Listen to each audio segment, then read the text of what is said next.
விஜய் அவர்கள் வேற வழியே இல்லை. விஜயோடைய குடுமி வந்து பாஜக கையில் இருக்கு.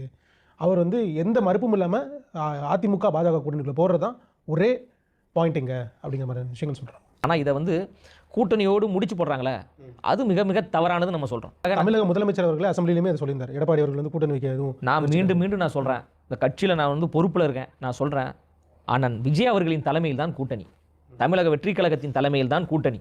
எங்கள் அண்ணன் விஜய் அவர்கள் தான் முதலமைச்சர் வேட்பாளர். அதில் எந்த மாற்று கருத்தும் கிடையாது.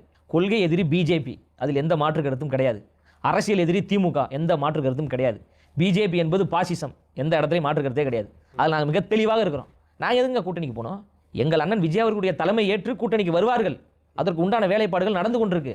அந்த வகையில் எங்களுடைய செயல்பாடுகள் போயிட்டு இருக்கும்போது இவங்க கூட்டணியோடு முடிச்சு போட்டு பேசுகிறோம். நம்ம என்ன பண்ணுவோம்? அது அரசியல் லாபத்திற்காக, அவர்களுடைய வயிற்று பிழைப்பிற்காக சில பேர் பேசுவாங்க. பாசிசம் எந்த வடிவத்தில் வந்தாலும் நாங்கள் எதிர்ப்போம். எங்கள் தலைவர் தான் முதலமைச்சர் வேட்பாளர். உங்க விஜய் காலத்துக்கு வந்து